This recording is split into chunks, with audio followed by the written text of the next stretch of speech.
Next one, I think Dr. Shahada Jamil, would you care to give comments on any of the questions from the audience?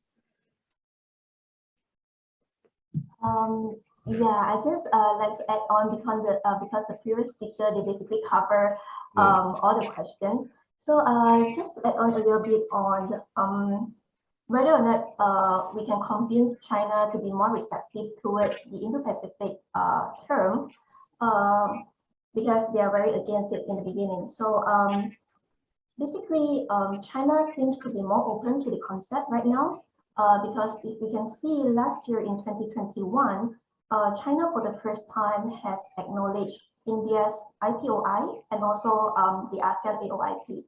So they are sending us a signal that they are open to the idea, open to the concept, as long as we can convince them that our strategy or this concept has the element of inclusiveness or inclusivity, meaning that the concept or the strategy is not formulated to exclude China or to contain China's rights. If that's the case, then I think they will be more open to the concept. And then in terms of the COC, whether or not it will be concluded in near future, I actually echo Dr. Eddie's answer just now, and I think that one of the major issues is the question on whether or not the document should be a legally binding one. So as Dr. Eddie mentioned just now, China is against the whole idea. But Southeast Asian claimants like Vietnam and also Philippines, for instance, they are very supportive to the idea to have it being legally binding. For Philippines, especially when China refused to acknowledge the 2016 PCA arbitral award. So this is where they are hoping to, at least we can have a code of conduct that can legally bind China, and then which can guide China behavior in the South China Sea. So I think that's just a little bit of comment from my side, and thank you. Thank you, Dr. Shahada Jamil. As I have said previously, we are moving ahead with issue 3. I'm going to have to, I think, is Professor Kyung-Hae Choi still with us? All right. Okay, Professor Choi, let me give some introduction. In this second session, I think in the third issue, we will explore the strategic sectors for enhancing the value of ASEAN-ROK relations in the future and contributing to ASEAN community pillars. So already with us to discuss this issue is Professor Kyung-Hae Choi. She is ROK Research Professor at Seoul National University Asia Center. She has also worked as Research Fellow at Seoul National Asia Center Mission of Republic of Korea to ASEAN. And then our second speaker following Professor Choi is Mr. Andrew Mantong. He is a researcher at CSIS Indonesia since January 2016. Prior to joining CSIS, he was one of our lecturers at the International Relations Department. He teaches various subjects from foreign policy, counterterrorism, cyber politics, non-traditional security, state-society relations. His interest is in state-society relations, authority and globalization, nationalism, education, technology and innovation policies, and foreign policy. And finally, our third speaker is Mr. Seksan Anantasirikiat. Mr. Seksan is currently a researcher at International Studies Center, Thailand, and advertising director of Korean Association of Thai Studies. To Professor Kyung-Hae Choi, the screen is yours.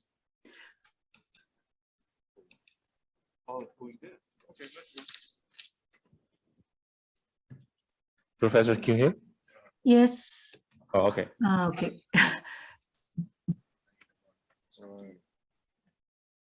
Can you see my PPT?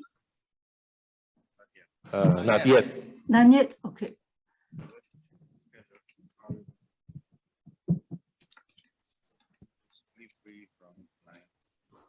Oh, wow. Okay.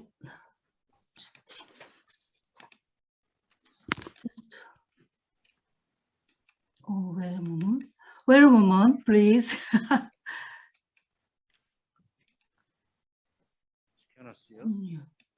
Okay. Can you see? Yeah. Yes, yes. Nice to meet you. I'm so confused. This time is finish time, but starting time is over my presentation. Also, I'm so confused. Thank you for having me and timely round the table discussion. And then the second session issue is exploration and promotion of strategic sectors for enhancing the value of ASEAN ROK relation in the future and contributing to ASEAN community pillars. So in related to my present title, strengthening and institutionalization, EAS for restoring trust. So my presentation keyword is trust, trust building among EAS countries. So previous session, there are so many issues to address. So I'm afraid my presentation contents is redundant, but I try to express my view. So there are several contents, research framework, and then Korean foreign policy to ASEAN was changed from NSP to CASI. So before already discussed the between difference to foreign policies, but I wanted to express my view, and then if Korea and the ROK can cooperate to future vision, I think we share the provision to external threats. So this is very important. We know that we also discuss about AOIP. So next year is a big issue or big platform is the AOIP. So AOIP is related to as a lead mechanism. This the reason why EAS is very important things platform. So this is my framework. We know that next year, Indonesian chairman of ASEAN in 2023 also, but next year's also Indonesia ROK has the 50th anniversary year to establish two countries to make a foreign policy. So next year, significant year and a special year. So we made two special goal. We know that ASEAN ROK is the special strategy partnership, and the Indonesia ROK is the special strategy partnership. So we need a special goal. I think special goal is the restoring trust and trust building in East Asia society. As mentioned, Ambassador Derry Aman, ASEAN chairmanship of next year, new strategy, non-alignment 2.0. This is very important to me, significant concept. We know that in Northeast Asia, not non-alignment also, but vice versa, alignment system is very complicated, active. So this is very different background. So we need to trust among countries with the dialogue. So we already speak NSP, CASI. I think NSP is the first endeavor of ROK government middle power and balancing foreign policy. So historically, I practice to implement NSP during Moon Jae-in president. So now move to another issues. But the most decisive weakness of NSP is did not actively practice the realm of peace, so-called political issue. So NSP did not address political security issues between Korea and ASEAN positively. But to upgrade NSP becoming CASI, we so-called CASI. So CASI mentioned as Korean versions of Indo-Pacific strategy. We know that CASI have 3 visions, 3 sub-goals: liberty, peace, and prosperity. Sub-goals inclusive trust and reciprocity. So my argument, my present important thing is trust. So CASI also include trust building among Indo-Pacific regions. So, and then President Yoon announced the plan to. There are so many programs to implement CASI. The first thing is the double the cooperation fund. So I really hope so to implement it is. And then, so this is a different KSP and CASI. CASI is focusing on the promoting strategic dialogue between Korea and ASEAN diplomatic authorities. It is very important things, but nowadays we can see the international environment from political security to move economic security. So this is arguable issues. CASI wanted to implement security, political security among EAS, among Indo-Pacific, but now is arguable is not political security, but also economic security, I think. And then, so after I heard the announcement of CASI, so I have the question: what is the difference between NASI and CASI? If CASI is the Korean version of Indo-Pacific strategy, what is its attitude toward China? So including China or excluding China? I know that MOFA also speak CASI include China, but I think I feel in domestic Korea society, there are different level, President Moon level, and then MOFA level, and the political party level is, there are so many different views. So in domestic Korean society, we have to clear so the meaning of CASI as in the Pacific Korean perspective. And then if Korea cooperate with ASEAN in the Pacific era, what position should it take?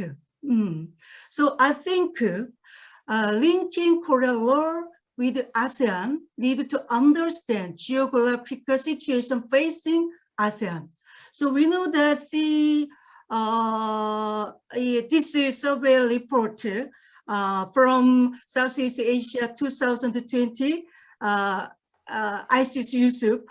So ASEAN facing top 3 challenges, the the first COVID-19 pandemic. Second challenge is unemployment and economic recession. The third challenge is climate change.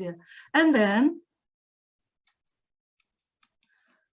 in US-China strategic competition, what is ASEAN choice? We know that ASEAN answer is that ASEAN should enhance its resilience and unity to fend off pressure from the two major powers. So it is very important to becoming ASEAN centrality. So second answer is the ASEAN should continue to its the positioning of not sided with China or the US. So ASEAN perspective to US-China strategies have been implemented to ASEAN to implement ASEAN centrality and not alignment to superpower. So I think maybe CASI and AOIP, if CASI and AOIP share the vision goal, including all superpower, including all countries, I think so. Very, very important. We know that ASEAN outlook on in the Pacific, AOIP emphasizes ASEAN centrality as underlying principle for promoting cooperation in the Pacific region. So with the ASEAN-led mechanism. So we know and we see that this figure, ASEAN plus 3, ES, ARF, ADM plus 3. So ASEAN chairmanship of Indonesia, Indonesia aim to make ASEAN lead mechanism revitalization with Korea, especially East Asia Summit platform. So we know that ASEAN and ROK cooperation in the Pacific is EAS as a test bed, I think. So maybe AOIP will be implemented successfully. Maybe EAS is vitalizing, I think. We know that EAS have the 80 countries, ASEAN, ROK, China, Japan, New Zealand, Australia, India, Russia, USA. So all superpower already including EAS. But we know that how to institutionalization EAS and strengthen cooperation among EAS countries. In recent years, global cooperation has declined and distrust has increased. In my opinion, there is arguable between democracy countries and authoritarian state groups. So our thinking have moved to another vision. We had experience since the end of Cold War in 1991. The world has developed close interdependence, but happening COVID-19 pandemic, so we all had fear and fear. So we overcome, we recover the trust among countries. So no matter how democratic it is, there are all the problem of certain elements. And no matter how authoritarian it is, its egotism cannot be denied, in my opinion. So criticize a particular country for serious wrongdoing is and should be justified, but it should not go on in direction of denying the existence of the country itself. So we recover dialogue, cooperation among Indo-Pacific countries, I think. So I think the last presentation paper, in my opinion, and next year, we need to this platform like this for restoring trust between EAS countries, promote communication and cooperation between non-government units. For example, women, youth, and international development activists. So we can make the EAS Women Dialogue Platform, EAS Youth Dialogue Platform, EAS SDGs Dialogue Platform, and so on. I showed the G20 meeting. There are so many bodies. So in G20s have the engagement group, labor group, woman group, like this. So we restoring trust and trust build between EAS countries. I think civil power is very important more than government area. So to make EAS global society, international society, to communicate the civil level. So, for example, friendly countries and like-minded countries move first. For example, Indonesia, ASEAN. So, Korea and Indonesia use frontier for restoring global trust. So, this is my opinion. So there are so many global agenda, regional agenda, but we feel the fear whether implement, whether overcome this global agenda. First of all, we need to trust building. Thank you so much. Thank you for listening my voice. Thank you. Thank you. Thank you, Professor Kyung-hae. Terima kasih. I think we have a novelty in what Professor Kyung-hae iterated, the need for promoting communication and cooperation between non-governmental units, women, youth, international development activists, in short, perhaps revitalizing democracy in East Asia. Thank you, Professor.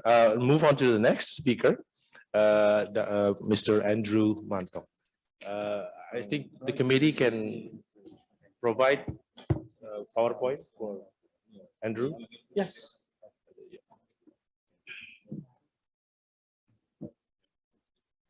Please, Mr. Andrew, the floor is yours. Thank you very much, Dr. Wibisono. Assalamualaikum warahmatullahi wabarakatuh. Salam sejahtera. Blessed for you all and hope that you are all staying healthy and safety as we are moving towards hopefully the end of the pandemic. Hopefully.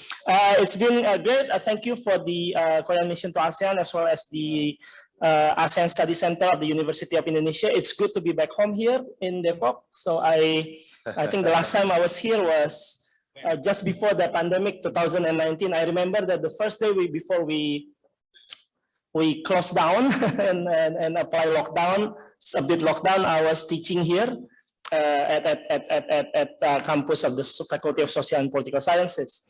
And also I would like to extend my gratitude to my colleagues whom I usually meet online or offline, including Dr. Lee Jae-hyun and Shahada from Malaysia. It's good to be to see you all, both online and offline. And I would like to present my sort of argument and findings on enhancing strategic cooperation between ASEAN and ROK. Next slide, and this would be the structure of presentations. Next slide.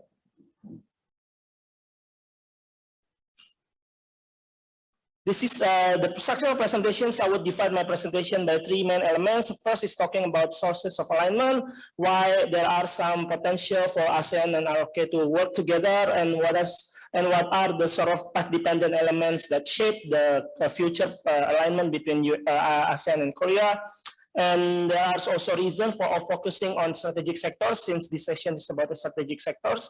And I would like to develop some ideas on specific areas of cooperation.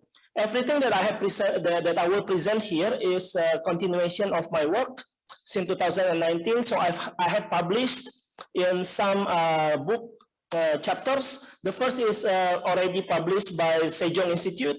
So I contribute an analysis of geopolitical discourse, both from ASEAN and from Korea side, on the book titled Navigating Power Dynamics. And this book is centered on the concept of middle power. And the second book is the second work I've done with my colleague Evan Laksmana.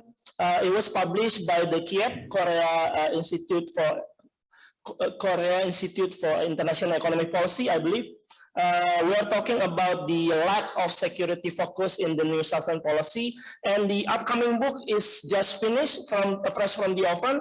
And many of the presentation that I would like to share with you today is based on the latest book that I will soon publish with my colleague Muhammad Wafa Karisma from CSIS. This is the project funded by the Korea Foundation, and we gather experts from maritime Southeast Asian countries to talk and to analyze further how we can move forward on security cooperation. The puzzle of this book is the fact that despite there are some growing profile of South Korea, while there is still limited cooperation in terms of security. So, so these are the structure of the presentation. The first point is about what are the existing strategic alignment between ROK and ASEAN. Next slide. So if we look back at the history, Korea has been known as having some sort of dynamics in the way they develop their middle power strategy. For example, they under the administration of President Roh Moo-hyun, Korea seeks to become a regional balancer between China, US, Japan, and Russia. But under the presidency of Lee Myung-bak, Korea adopts more a global outlook. They adopt some sort of discursive terms that looks closer to the US outlook, and in fact, they also spark some China's strong response toward their strategy. And the last administration, President Moon Jae-in, Korea tries to elevate other middle power, ASEAN and India, under the idea of strategic elevation. So these are the variation of the Korean middle power strategy. So it's always between choosing to adopt a more global outlook or to become a regional balancer. The role of the next slide, the role of President Moon Jae in the New Southern policy is trying to introduce that to shift this balance, Korea can align more with ASEAN and ROK under the idea of middle power. Next slide. And it works well. It worked well in the previous administration, since we find that there are strong similarities between NSP and ASEAN outlook on Indo-Pacific. If we analyze both policy, one is initiated by President Moon Jae-in and the other is encouraged by Indonesia in ASEAN, we can certainly understand that the main driver of the cooperation between the two sides are actually economics. So there are, we've been discussing from this morning that the New Southern policy has dominantly focused on the economic and less on security side, but we have also to argue at the same time it works well with ASEAN sentiment. We should understand at this point that ASEAN was firstly established not as a security cooperation, security organization. It was established to promote the fact that if we focus on economic and socio-cultural cooperation, we can eventually reach a degree of stability and peace in the region. And there are also some similarities between how both sides adopt their attitude to US-China competition. The NSP, it started from the fact that Korea has the dynamics on FAB issues, and they understand that their dependency on Chinese market could be vulnerable in the future time, so they focus on ASEAN.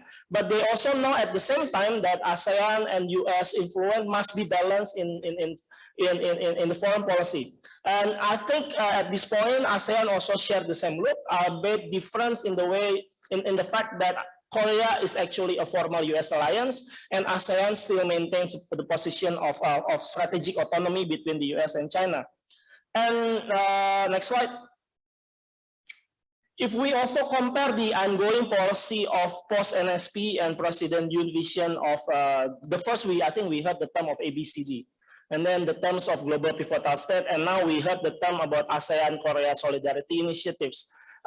We believe that President Yoon vision now is dominated by his ideas of principle of freedom and peace and prosperity built on rule-based order.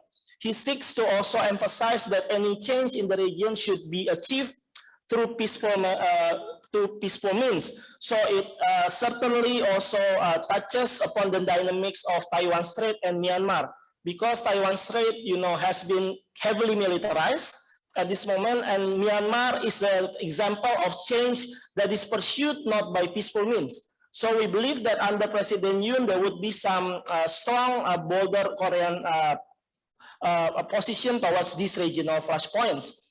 And of course, as a usual conservative government in in South Korea, it seeks for a stronger alignment with the US. And under Indonesia chairmanship, I think there are more continuation of the ASEAN outlook on the Pacific. As Ambassador Dery has mentioned, Indonesia is seeking to translate and to operationalize further what has been agreed by the ASEAN outlook on Indo-Pacific. I believe that if we collect all of evidence and discussion at this point, Indonesia would seek to strengthen ASEAN community, to seek to strengthening the regional security architecture. We also seek to more translate what has been agreed as ASEAN community in global community. There are some tendency that ASEAN will reassert its ASEAN way given the current geopolitical dynamics. And most importantly for President Jokowi, the Indonesia agenda as ASEAN chair is a continuation of G20 agenda.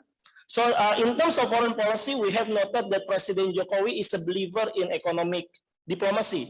So he sees every foreign policy issues in terms of economics, even when he visited Ukraine and Russia.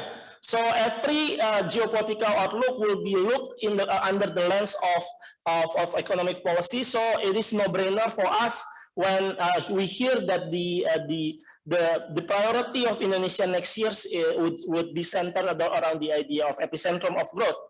So in ASEAN, such belief is reflected in the widespread belief of the comprehensive security. It is a belief that if we focus on other dimensions of security, for example, economics, socio-economic, environment, and so on and so forth, we eventually create a sense of trust and good communication among themselves. We develop the habits of dialogue, and eventually we create the basis of security and peace and stability in the region. So, but this similarity still doesn't answer the lesson that we have learned from the New Southern policy. Why, despite of these differences and similarities between RRK and ASEAN, we still have limited cooperation in security terms, or for the purpose of this session, the strategic sectors. Next slide.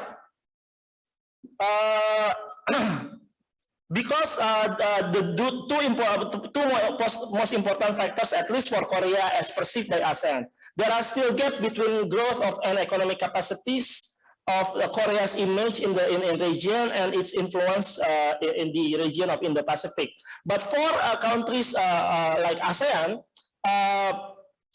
we believe that a country like Korea, the middle power, can play more role in the time when the security discourses are dominated by US-China competition. So let's say if we portray the idea of Indo-Pacific, this is not only the region of competition, this is not only the region of growth, but this is also the region of vulnerability, as the example of recent earthquake in Cianjur, for example, shows to us, or any future risk of having flood, volcano eruption, earthquake, and so on and so forth. And this is also the region of Indo-Pacific that everyone should understand. So if we focus on the idea of Indo-Pacific as a vulnerable region, we can shift our attention to think that this is not a zero-sum region, but this is actually a zero-sum that calls for more cooperation, that calls for a conceptualization of security, not as either UNI, some sort of discourse, but as what some political scientists and economists say as public goods. So the idea of developing more security cooperation between ASEAN and ROK is, next slide, to shift our attention from thinking that security is actually something dividing between us to something that is uniting between us. So it requires more conceptualization of middle power, not only parts of some countries that is self-interested, and some countries who wants their national interest be prioritized at the regional level, but also a group of middle power countries that seeks to extend their influence to create more role, to create more cooperation, and to provide whatever they can do for the sake of global peace and security. And in the era of climate change, and in the era of some uncharted waters in terms of digitalization economics, and so on and so forth, this is the precisely area why ASEAN and Korea should work together. So these are our findings. My colleague in CSIS, Wafa Karisma, tried to conceptualize about how we are moving forward in terms of strategic sectors and security cooperations between ASEAN and ROK. Next slide. So we have identified that so far, the existing pattern of ASEAN and ROK security cooperation can be categorized in four specific areas of cooperation. First is the area of defense equipment and industry. Second is the area of maritime security.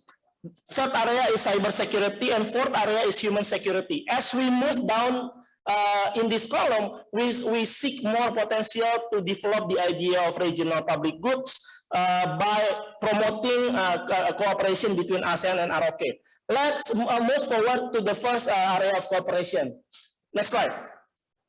So we have identified in our study that the existing security ties between ASEAN and ROK has been already built by the fact that ROK is one of the major supplier of arms equipment and defense equipment for ASEAN countries. Like, for example, the most important examples is when Korea helped Indonesia to build their naval capacity, submarines, and so on and so forth. We believe that countries that like Thailand and Philippines also rely in large portion on supplies made by Korea. But the problem of this area of cooperation is that there are a widespread perception in the region that this is particularly the idea that is not driven by the fact that this Korea as a middle power is somewhat altruistic or somewhat having this regional outlook. It is more the perception in this region is we have this strong security ties because Korea is more interested of the commercialization of their defense industry. So there is a lot of strategic consideration. Whatever has been done in the region is mostly driven by economic interest. So to move forward, it requires Korea to understand that this region works on its own strategic calculation. So Korea should identify what is his actual security interest in the region and how to move on and how to synchronize the strategic interest with the need for more arms transfer to the region. And there are some potential area for further development. Of course, if we identify specific demand from bilateral ASEAN countries, for example, Philippines, they seek to engage more on naval building. I think if you later read the book, there are some strong suggestions from various experts in the region that Korea should move forward in developing Coast Guard diplomacy in the region, because Korea is somewhat more trusted to play this role. And but for me as an Indonesian, I'm a bit tricky when I suggest this policy recommendation, because we know that, let's say, if we agree to build a Coast Guard diplomacy between ASEAN and ROK, the problem goes back to Indonesia, which actually agency of which actually agency that could be put forward by the Indonesian government to pursue this cooperation.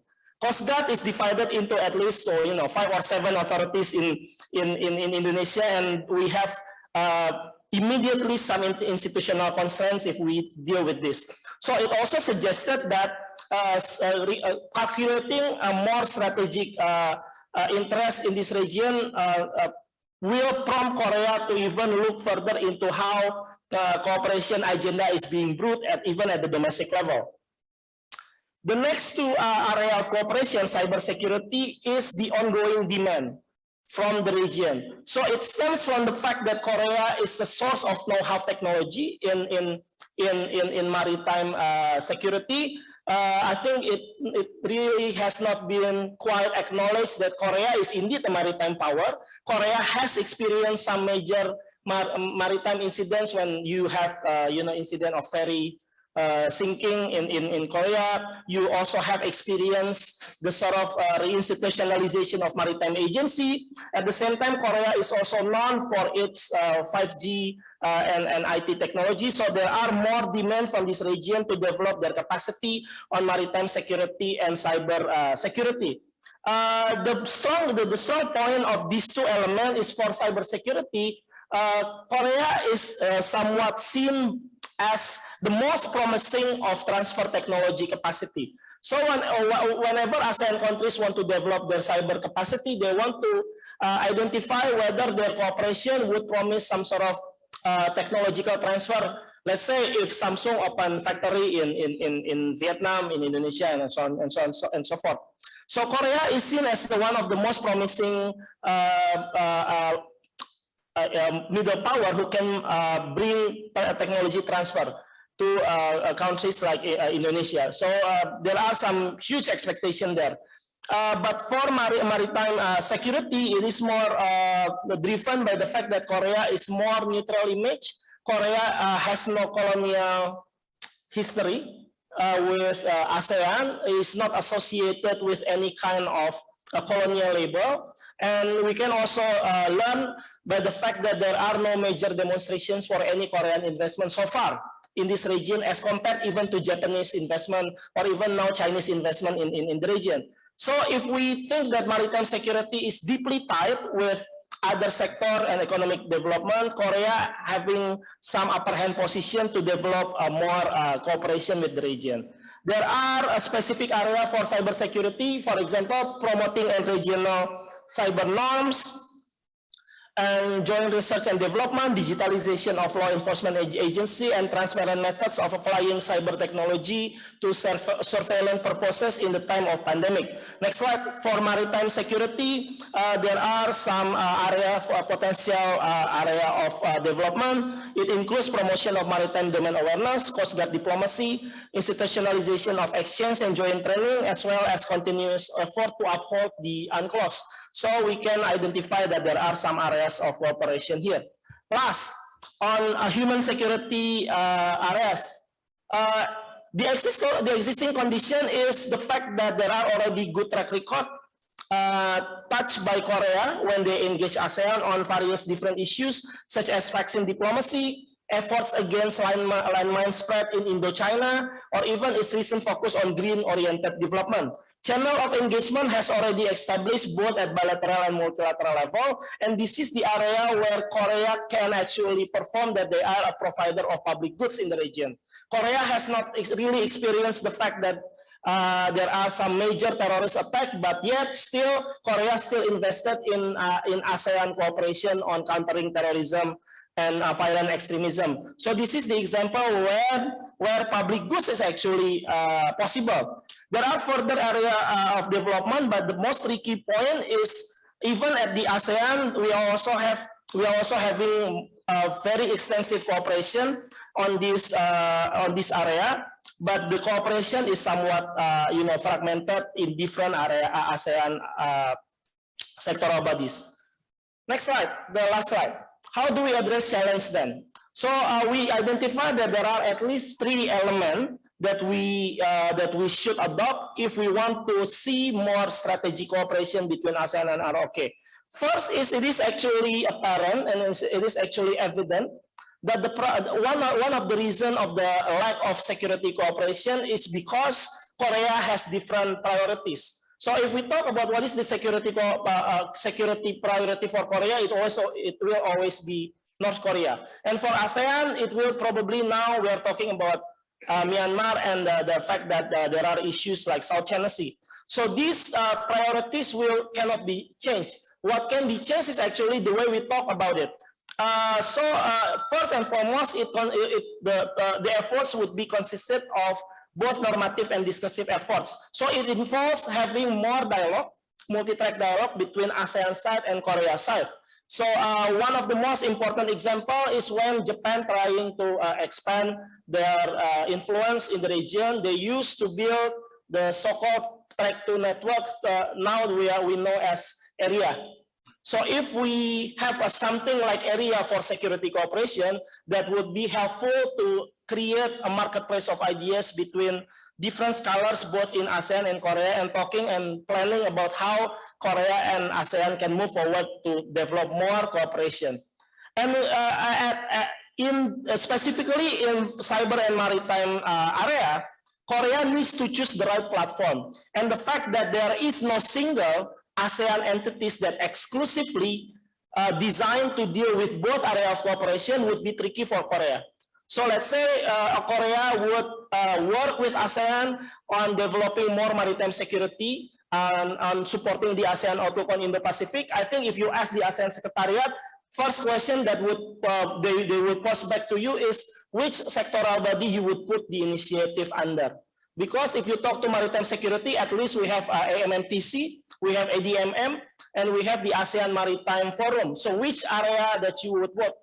At this point, even when we have a good intention, the intention could be actually subsumed under the usual standard operating procedures, and it will eventually be diluted anyway when it comes to implementation.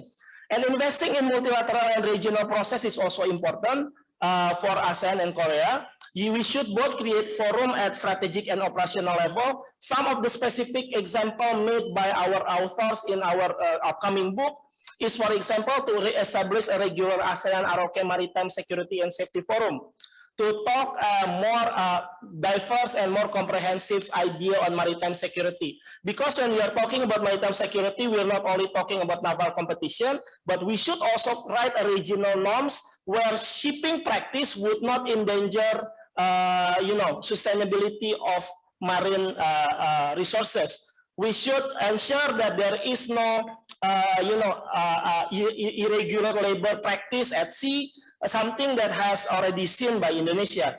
And there are also some areas of policy that hasn't been taken even by the G20 meeting, like the one last week in Bali. For example, how do we regulate cryptocurrency practices? So this is the area where Korea and ASEAN can join to at least collect what is the best practices and what are the perceptions of these new areas of policy that can be addressed together between ASEAN and ROK.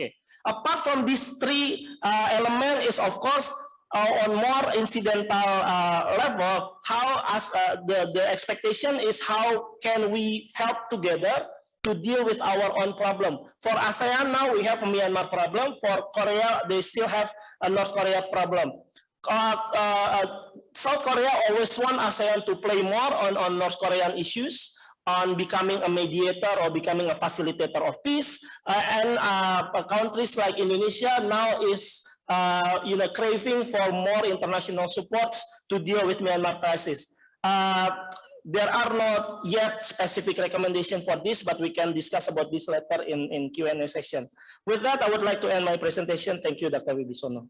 Thank you, Mr. Andrew Mantong, for highlighting the areas of cooperation in defense, maritime security, cybersecurity, and human security, and what challenges ahead for ASEAN Korea cooperation. Last but not least, and thank you for bearing with us, Mr. Seksan Ananta Sirikiat. The screen is yours. Semua selamat siang, annyeonghaseyo and sawadee krap. I would like to express my gratitude to the ASEAN Study Center, UI, as well as the ROK mission to ASEAN for your kind invitation. For the presentation, if it's possible for the organizer to open the meeting. Thank you very much. Right. Before I start, I'd like to make a disclaimer that the views expressed here are personal. They do not reflect those of the Ministry of Foreign Affairs or the royal Thai government. In this presentation, I argue that South Korea, as middle power, aspiring to be global pivotal state, has an important stake. Korea can work more strategically with ASEAN in diverse areas to enhance political, security, economic, and social-cultural engagements. In addition, the year 2024 marks the 35th anniversary of ASEAN-OK relations. This is a good opportunity for us to think about the celebration of the upcoming anniversary. For the first, I would like to say that I agree with Pak Eddie. Pak Eddie is correct that we must build on the deliverables of the 3 gigantic meetings taken place in our region, including the ASEAN Summit, the G20, as well as the APEC Summit by Thailand. So come to the third slide, please. Yeah, right. Indonesia, as another global pivotal state, has many success stories to share about its regional leadership in advancing ASEAN centrality. ASEAN centrality is not given. I think we should do something that ensure and kind of cultivate trust from our dialogue partners to make them believe us that we are still relevant to them. But Indonesia have done very well in that issue. For example, as the ASEAN chair in 2011, Indonesia took a leading role in negotiation of the ASEP agreement. This is a truly ASEAN-led initiative. They also reflect the constructive role of an ASEAN giant. I agree with Bapak Ambassador Dery that Indonesia could and should put forward something so-called like 2.0 to exercise ASEAN agency. Next slide, please. The core concern for ASEAN and OK relations is sustainability of their relationship. When I was in Seoul in 2017, a former ASEAN Secretary General addressed at the conference on the Southern policy at the KNDA, or Korea National Diplomatic Academy, about his anxiety for Korea's future engagements in the region, that they will be inconsistent. But as time goes by, I think Seoul has proved its sincerity in improving relationship through several actions, including being the first country to organize 3 commemorative summits and the first dialogue partner to open the ASEAN Culture House outside ASEAN in 2017. Recently, the country launched the Jeju ASEAN Hall for cultural exchange and exhibition, the second of its kind in September this year. Next slide, please. But I would propose 3 key ideas for putting forward the ASEAN-OK relations. First, the word is cohesive. To put forward more cohesive ASEAN-ROK relations, I suggest ASEAN and ROK to focus on 2 regional issues. First, acting as bridge builder for great powers rivalry. And second, taking further steps to advocate peace building on the Korean Peninsula. Cambodia and Indonesia, as the host of 2 key regional meetings, have done very well in the first topic by engaging stakeholders and offering platforms for dialogue and trust building. Improvement of EAS, as Professor Choi Kyung-hee mentioned, can be one of them. We should invest, I agree with Pak Andrew, that we should invest in multilateral and regional process. On the second issue, I would propose ASEAN under the Indonesian chairmanship to initiate or think about the ASEAN +2 Korea's mechanism for further dialogue. It can be arranged in the form of track 1.5 with both policymakers and scholars from ASEAN countries together with the 2 Koreas. ASEAN is the only region in the world which its member states have diplomatic relationship with the two Koreas. Indonesia as well as Vietnam, a country coordinator for ASEAN-OK relations in 2021-2024, have friendly historical footprints with North Korea. Therefore, I think it's possible for the two countries to play a role in this issue. Second, perhaps the two next slides, the COVID-19, cohesive, and the next one, resilient. Yes, resilient. This word is actually Indonesian wisdom. I learned that is derived from ketahanan, right? So yeah, I think this is quite relevant to what we are talking about. The COVID-19 poses more serious threats to economic stability, including possibility of technological decoupling as well as climate change. There is a need for ASEAN countries to move toward greener and more sustainable economic development.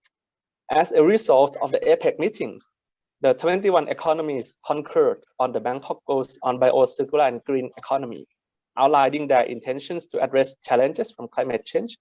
They reaffirmed the necessity to adopt more environmentally friendly policy in national development. Not only Thailand, but also Vietnam and Indonesia have national policy to promote green development.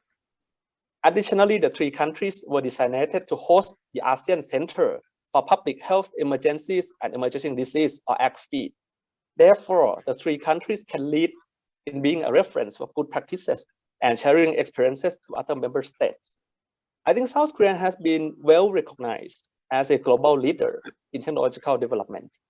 Apart from sharing its experiences, as Korea always do, AOK could concretize its support for ASEAN in the forms of green official development assistance, as well as long and short-term training for policymakers and officials. According to Bloomberg, Korea ranks first most innovative economies. Incheon is also the home for Green Climate Fund, or GCF, Global Green Growth Institute, or GGGI, Green Technology Center of Korea, or GTCK, as well as the newly established Climate Technology Center and Network, or CTCN Partnership and Liaison Office. Therefore, AOK has very rich resource in being a global pivotal state, leading the world on green technology development. Korea has a competitive advantage in investing more in ASEAN connectivity through affordable technology with appropriate cost. As our speakers has mentioned, that Pak Jokowi has special interest in economic diplomacy. I think this is relevant to Indonesia under Pak Jokowi's leadership to play a role in leading the economic recovery and development in post-COVID-19 era. Korea is also known for its sincere action to fulfill its promise by providing financial and technical support to ASEAN AOK Cooperation Fund, as well as Mekong AOK Cooperation Fund. I just realized that I'm the only one from the continental Southeast Asia. Consecutively, some regional groupings are critical to economic recovery. Therefore, I strongly suggest Korea to establish, but if there exists, I'm sorry for that, but if not, I would suggest Korea to establish the similar fund to enhance agenda of IMTGT and BIMPIAGA. In case of Mekong sub-region, our case performance in synergizing areas of cooperation has been positively realized by the member countries. It is possible for Korea and BIMPIAGA countries to designate a development partner in a similar way to the assignment like of Mekong Institute, MI, to be an implementing unit for the fund. And last but not least, to make ASEAN ROK partnership sustainable. So the last PowerPoint, please. To make ASEAN ROK partnership sustainable, I think the two parties should focus on strengthening people-to-people associations. South Korea wins the hearts and minds of general public in ASEAN from its K content and K pop, K entertainment, K of things. So Korea should build on this success by expanding and revamping its public diplomacy programs towards ASEAN. First, Korea should establish the Korea Foundation Office in 10 countries to be a hub and spoke within the region. Korea needs to catch up with some dialogue partners who have strong footprints in the region already. Next, the country should share the insights and experiences of adopting so-called basic plan on public diplomacy, or 공공외교 기본 계획, to ASEAN countries. I read through the report already, and I think it's very interesting to see Korea is interested in doing more on metaverse and new platforms. So I think this is what ASEAN is eager to learn from Korea. Finally, Korea should support the networking of peoples, such as Korea government scholarship programs, alumni, and networks of policymakers and professionals. Completing these recommendations will enable Korea to have special place in the hearts and minds, which is sustainable for ASEAN peoples. Terima kasih banyak. Khop Thank you very much. Terima kasih, Seksan. Terima kasih.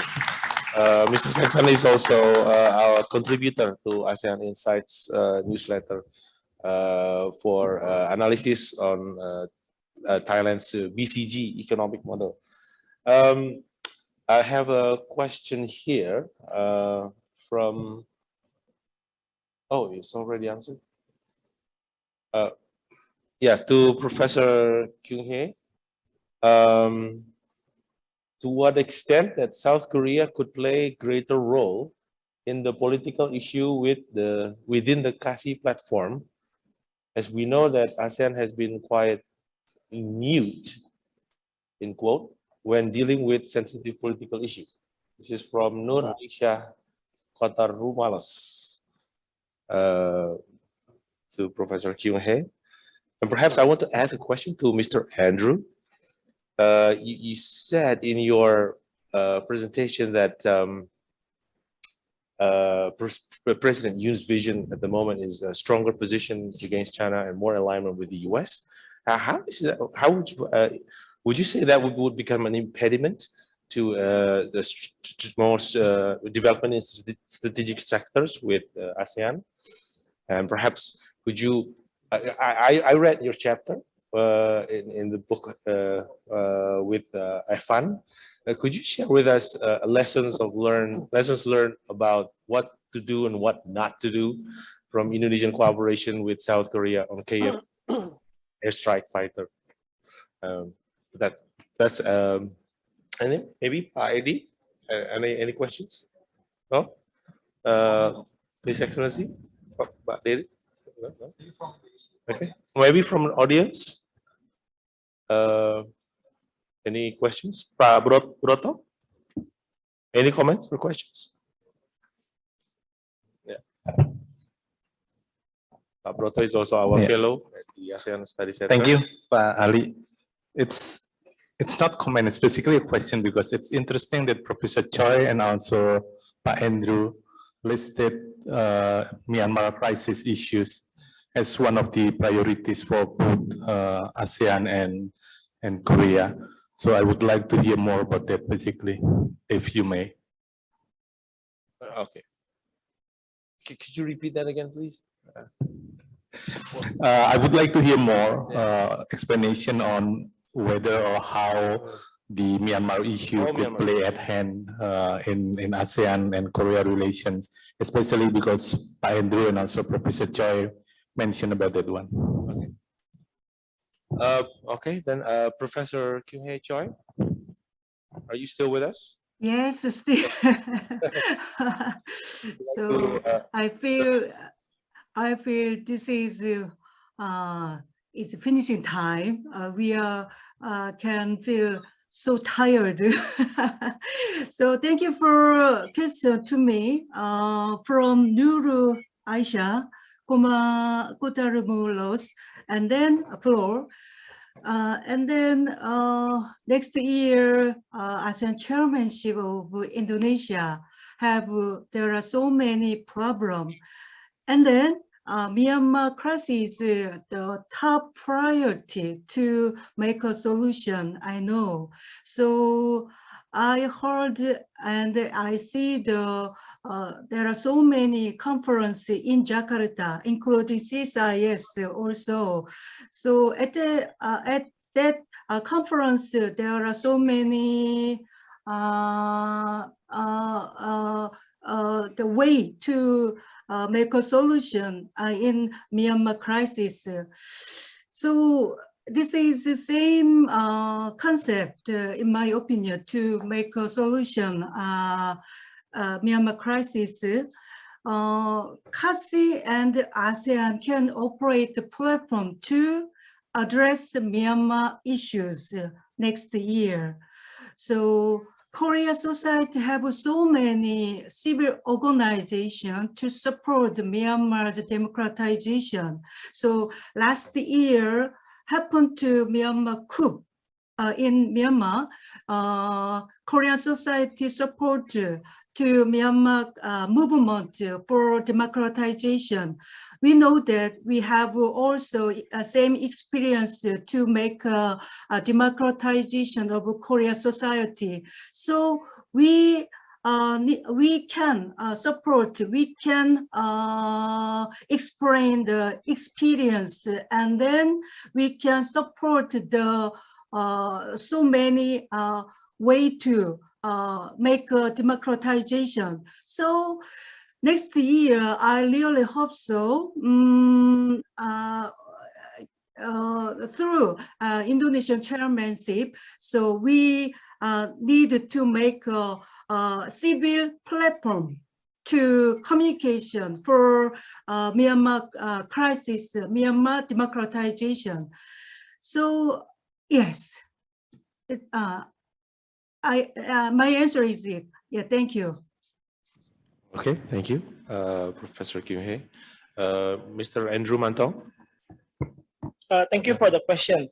Would the fact that President Yoon seek for more alignment with the US be impediment for having more cooperation with ASEAN? I think for ASEAN, at least at discursive level, for us, the more the merrier. So as long as there is no, if the ROK does not dictate us on our position, there should be no major impediment. That's one thing. And another thing is we believe that even when there are some strategic shift, there are always sunk costs in various policy, right? So under the NSP, at least for example, Korea has established its own dedicated foreign policy section on ASEAN and Indian affairs. So it created some long-term investment where ASEAN cannot be diminished, at least in terms of their position in Korean foreign policy. So there are these factors that would ensure that despite there are some changes in the tone, we still can expect for more continuity. And even if we look at the strategic consideration, it's not only because they're close to the US, but it is also because the fact that ties, economic ties with China is still unpredictable and and volatile at the same time. So here, I think the fact that ASEAN is a good market and some ASEAN countries, like Indonesia, is one of the stable countries in the region, could provide more opportunity here. But at least in terms of values, it would be tricky. I think some ASEAN countries would not be convinced if Korea put forward the idea of democracy and so on and so forth. In ASEAN, we are witnessing the fact that we experience some sort of democratic backsliding in recent years, and even with the issues of Myanmar, we should even be more careful in doing that. How to deal with this is switch to bilateral measures. So with this area of cooperation, I think ties between ROK and Indonesia, ROK and Philippines can move this agenda forward. So you don't focus democracy at the regional level, but you focus democracy at bilateral level. So there are still issues like, for example, the digitalization of governance in Indonesia, and even something about civic freedom and so on and so forth, that could be still a good area of priorities if we can move if Korea can move forward with issues of democracy.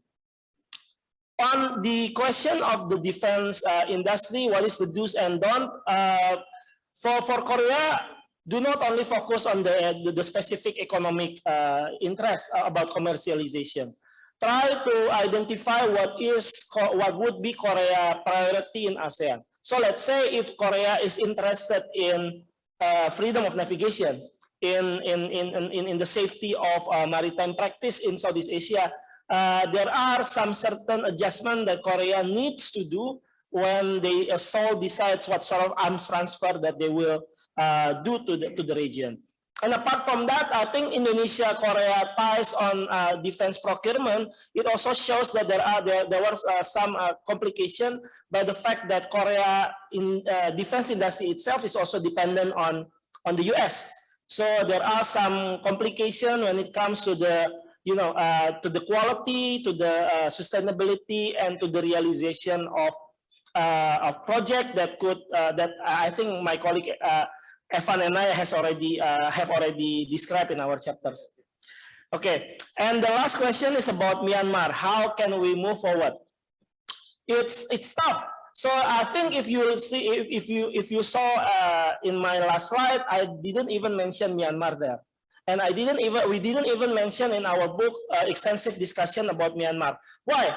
Because I think for Indonesia, at least, correct me if I'm wrong, Ambassador Dari, I don't know how and whether and in what way Myanmar would be the priority for Indonesia as a chair next year, and what sort of agenda that Indonesia would like to pursue for Myanmar. I think we believe that Jakarta would be likely to even make sure that 5-point consensus would be implemented next year, but this is even hard. Not only because Jakarta has no plan whatsoever, but it is also because the fact that ASEAN countries are divided over Myanmar issues. So how can we put this as a priority if even ASEAN itself cannot work together as a single voice? My idea is here for Myanmar, for Indonesian government, bypass ASEAN.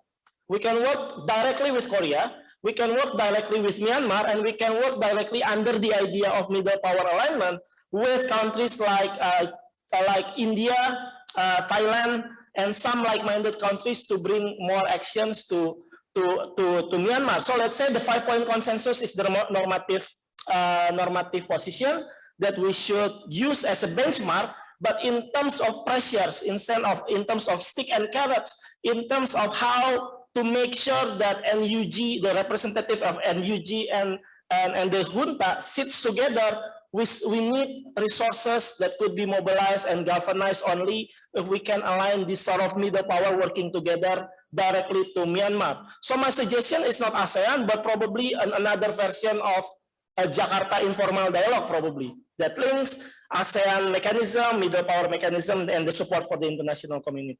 Thank you. Thank you, Mr. Andromanto. Okay. We are at the end of our discussion. I think it's been a very productive meeting, very informative. I think the convergence is on strategic sectors, the defense industry, maritime security, cybersecurity, and human security. This security sector is also emphasized more in the KASI concept. While Indonesia should be leading at multilateral mechanisms, this is what Indonesia is doing best, I think. Other than that, the lunch is already waiting for us, so I'm returning this event to the Master of Ceremony. Thank you. Thank you very much to all the speakers. Thank you. See you next time. Thank you very much to our wonderful speakers and also for Mr. Ali for conducting this last session. Ladies and gentlemen, honorable guests and scholars, this concludes the public roundtable hosted by Universitas Indonesia's ASEAN Study Center. Once again, thank you very much for all the insightful presentations and thought-provoking discussions. We hope that it could probe more study and active interaction between all the relevant parties. With that being said, my name is Tiara. And my name is Rihanna. Thank you once again and see you in the next meeting. Okay, everybody, ladies and gentlemen, we would like to have a group photo. Yeah. Yeah. So please come forward. We'll have a group photo.